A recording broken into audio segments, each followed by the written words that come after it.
If your mortgage strategy starts and ends with the rate, you've already lost the game. Because here's the thing, a low rate doesn't build wealth and strategy does. And if your broker's still talking like it's 2005, they're not helping you win in 2025. So let's talk about that. Welcome back to the Mortgage Blueprint Show, where we help Canadian homeowners make smarter moves with their mortgage, their money, and their mindset. I'm your host, Scott Sarai, and this episode's a spicy one in my opinion because it sits extremely close to home for me, and we'll get into that right now. So a couple days ago, my phone starts to light up with messages from industry colleagues asking if I saw this post on one of the mortgage brokering community's Facebook pages. You know the one, if you're a broker in Canada, you're probably in it. There's, I don't know, 10,000 people in it. But the debate that blew up was this.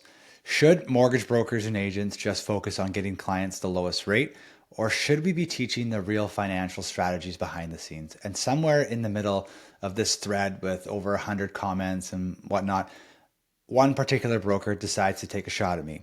Didn't name me directly, just referenced me as Agent X, but everyone knew who they meant.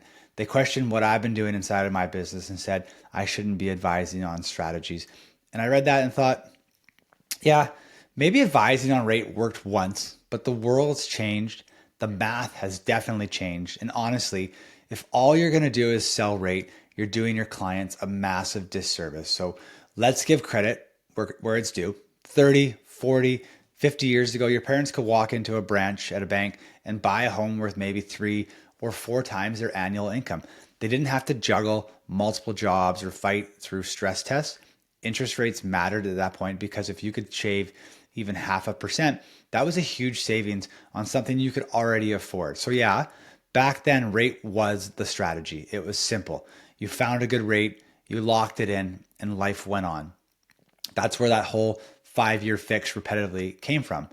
But that world's gone in today's world, completely gone. Fast forward to 2025, the lending landscape, the average detached home in my market, BC, Lower Mainland, Fraser Valley, wherever you want to look at it, it's well over $1 million. The average household income, it probably sits around $120,000 across the board.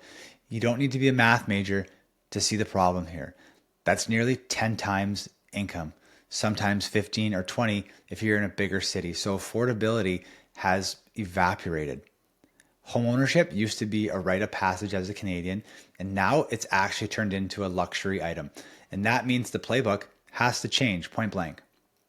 Because right now, most people aren't asking what's the best rate, at least not in my business. They're asking, how can I even afford this payment? What happened when rates renew? How do I stay afloat and still save for my kids' future? That's why when someone tells me to just focus on the rate, I get angry. I shake my head because rate doesn't answer those real questions. Rate doesn't fix affordability. Strategy does. And that's why so many brokers need to just level up or they're going to fade out along with the rate conversation. I'm tired of seeing this in these groups, all this energy focused on talking about this stuff, when if that effort just went into helping and serving our clients, the world would be a better place. So let me show you what I mean by strategy. But first, got to have a little caffeine. Okay. Say you've got a $900,000 mortgage, and in my market, that's probably a moderate size mortgage in today's world. You can chase a rate that's 0.4% lower. Maybe you save $10,000 or $12,000 over 5 years. That's nice. I get it. But it doesn't change yours or your family's financial life. Now imagine structuring that same mortgage with a plan behind it. Your broker shows you options, and by options, yes, I mean strategies. If you have extra cash flow, we align your paydays with mortgage payments so you're using your income efficiently, and that's the power of the paycheck approach. Very broad and like high level overview, but that's kind of like the nuts and bolts of it. Now, if you have a rental suite in your house, which a lot of people in Lower Mainland, Fraser Valley do, or if you have a standalone rental, which we're going to touch on in a different episode, what the new guidelines from OFSI will mean. But if you have that standalone rental, you can flow certain expenses through your mortgage in a way that's going to build deductible debt. Deductible debt is good debt, in my opinion, and that's cash damming. Now, if you have money sitting idle in a savings account or an investment, which I would say, 7, Maybe 7 out of 10 of people I talk to have that like rainy day fund, whether it's like just a savings account or a TFSA, RSP, whatever it is. We can like redeploy it, and there's a way to keep your portfolio growing while every dollar you save is actually lowering your interest costs daily. Now, all of a sudden, we're talking about creating an extra quarter mil, half a mil in net worth over the same time period. And that's the debt swap. But this is the difference between rate and strategy. And that's the difference between a full service broker and, I'm sorry to say, a second tier broker who promises you great customer service, quick turnaround time, white glove service. That's dinosaur stuff. One broker is going to save you pennies. The other one's going to build you wealth. Now, I've had clients who thought they were house poor for life. We have a chat, we get into the weeds with them, and I restructured their mortgage. And within 2 years, all of a sudden they have positive cash flow and they're growing their investment account. And that's not luck, my friends. That's planning, that's strategy.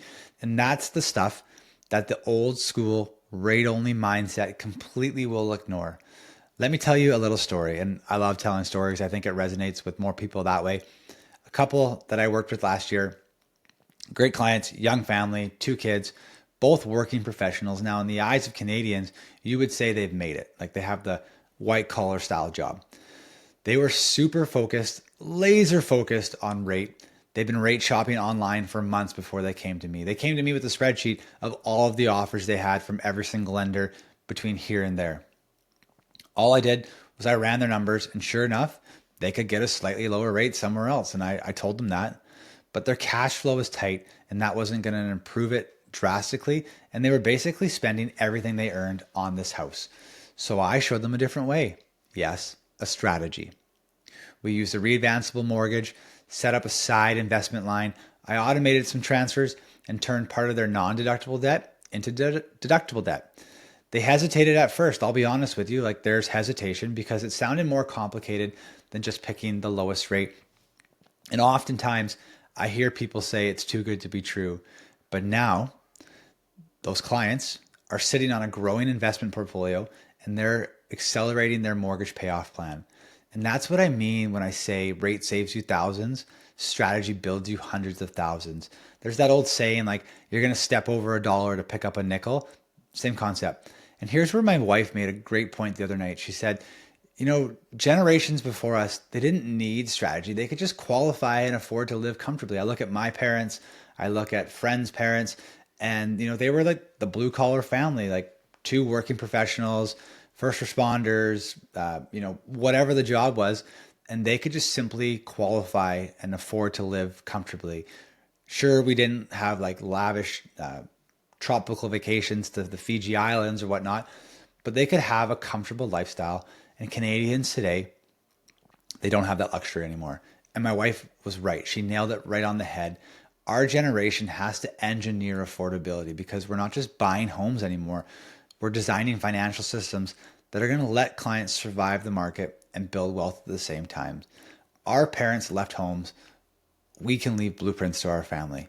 Blueprints our kids can follow to build wealth faster than we ever did, faster than our parents ever did.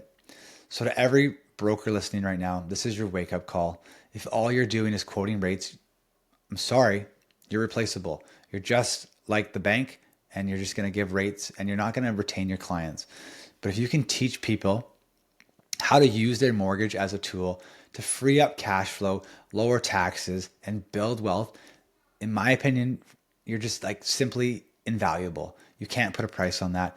The market's evolved, our clients have evolved, and it's time we evolve with them. So yeah, to that broker who said I talk too much about strategy, you're right. Because in 2025, rate isn't the strategy. It's just one piece of it. Rate's going to save you thousands. Strategy will build you hundreds and hundreds of thousands. That's the difference between owning a home and building a legacy, because the next generation doesn't need another mortgage. They need someone in their corner. They need a blueprint. Remember, strategy over rate, always, my friends. I'll see you next time.